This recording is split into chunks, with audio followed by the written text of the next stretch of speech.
అందరికీ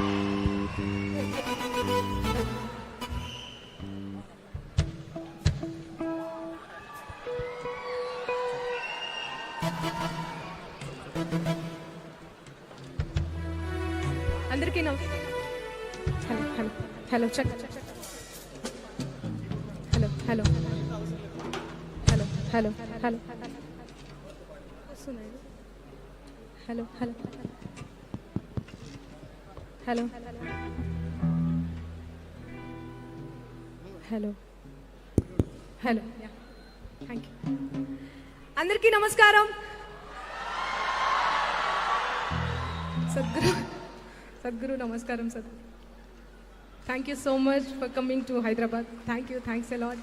మీరు చేపట్టినటువంటి ఈ సేవ్ సాయిల్ అనే గొప్ప మహోన్నత ఉద్యమంలో మేము కూడా పాల్గొనడం చాలా చాలా చాలా సంతోషంగా ఉంది. మా అందరితో వీళ్ళందరూ కూడా పాల్గొనడం చాలా సంతోషంగా ఉంది. సద్గురు నాకు మహాశివరాత్రి రోజు అన్నారు మీరు మట్టి మీద పాట రాయాలి రాసి పాడు అని చెప్పి సేవ్ సాయిల్ మీద. సో రాయించడం జరిగింది. మాటల తిరుపతి అన్న రాశారు, నేను పాడతాను. Sadhguru thank you so much. Thanks a lot.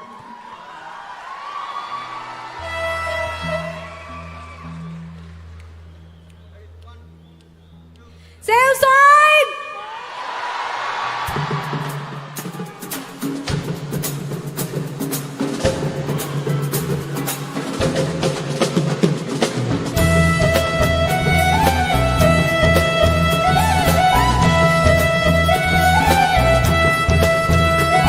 La la la la la la la la la la la la la la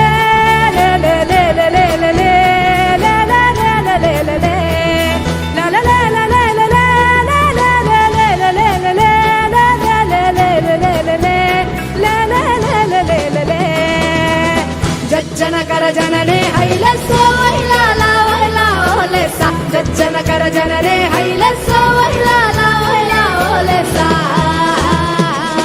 తల్లి నీ గుండెల పైపులుగా నే ఊయలను పేధరణి దంతాలమ్మ అమ్మ మానేలమ్మ తల్లి నీ గుండెల పైపులుగా నే ఊయలను పేధరణి దంతాలమ్మ అమ్మ మానేలమ్మ మట్టిని ముద్దాడుకుందాం మట్టిని కాపాడుకుందాం మట్టి పరిమళాల గంధం రేపటి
thank you so much. Thanks a lot. ఒక చిన్న